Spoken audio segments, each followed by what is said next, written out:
निःशुल्क रूप से मिलनी चाहिए। क्योंकि एक बार को आप सोचिए, आखिर उस बच्चे की गलती क्या होती है जो एक गरीब घर में पैदा होता है और उसको बेहतर शिक्षा से वंचित होना पड़ता है। शिक्षा के सामने एक पैसे की दीवार खड़ी है, जो जितनी ऊंची दीवार लांघ सकता है, जो जितना अधिक पैसा शिक्षा पे खर्च कर सकता है, वो उतनी बेहतर शिक्षा पा सकता है। लेकिन अगर एक देश एक है, लोकतांत्रिक देश है, तो शिक्षा भी सबको एक समान रूप से तो मिलनी ही चाहिए।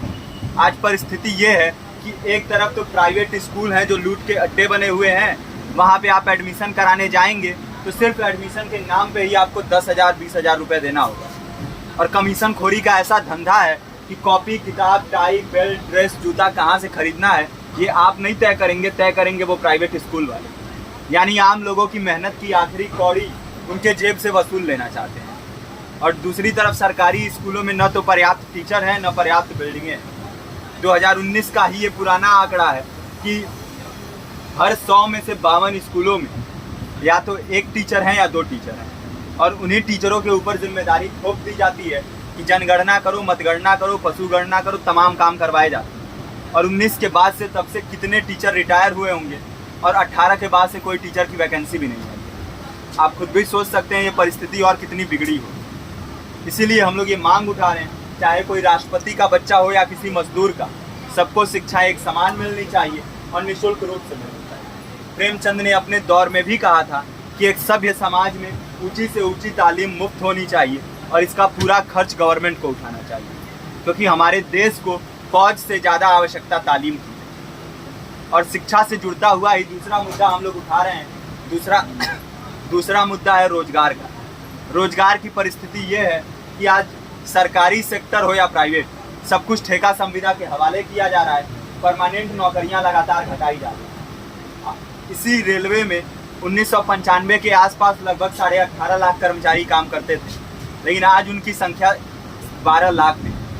आप खुद भी सोच सकते हैं कितने बड़े पैमाने पे परमानेंट पदों को घटाया जा रहा है। और आज आलम ये है, एक तरफ लाखों पद खाली पड़े हैं, फिर भी कोई वैकेंसी नहीं निकलती। जो वैकेंसियां निकलती हैं उनमें भ्रष्टाचार होता है, पेपर लीक हो जाते हैं। RO, UP police, BPSC, SSC, CGL, ऐसे तमाम पेपर लीक हो चुके हैं, आप लोग भी जानते ही हैं। अभी नीट की धांधली में ये पता चला कि एक एक पेपर 30 लाख से 50-50 लाख रुपए में बेचा गया। हम और आप तो ये पैसा नहीं दे सकते। पूरी की पूरी कारस्तानी सरकार, प्रशासन, शिक्षा माफियाओं की होती है, और भुगतता कौन है? आम घरों के लोग, जो लोग सालों साल तैयारी करते हैं, दिन भर में 10-10 घंटे, 12-12 घंटे पढ़ते हैं, और इतनी कड़ी मेहनत के बाद, सालों साल की मेहनत के बाद उनके हाथ लगती है तो सिर्फ हताशा, निराशा, अवसाद। बहुत से छात्र नौजवान जो इस बेबसी में, इस डिप्रेशन में नहीं जी पाते, आत्महत्या तक के कदम उठा लेते हैं। लेकिन ये देश की विडंबना है कि टीवी चैनल, अखबार, मीडिया, नेता, मंत्रियों के लिए कहीं ये कोई मुद्दा नहीं है। उनके लिए मुद्दे हैं तो जाति, धर्म, रंग, नस्ल, अगड़ा पिछड़ा। आज जब पूरी परिस्थिति इतनी भयावह है तो ये जरूरी है कि लोगों के बीच में जाया जाए, लोगों को संगठित किया जाए और एकजुट किया जाए। क्योंकि आज अगर अपने मुद्दों पर बोलेंगे नहीं तो कल को ये परिस्थिति और बिगड़ेगी। हो सकता है ले देके अपनी ज़िंदगी तो हम लोग काट ले जाएं, लेकिन आने वाली पीढ़ियों को क्या भविष्य देके जाएंगे, ये भी सोचने वाली बात है। हमारे साथियों ने आपको पर्चा दिया है, पर्चा आप तक पहुँच गया है। पर्चे में और भी बातें हैं, इसको पूरा विस्तार से पढ़िए।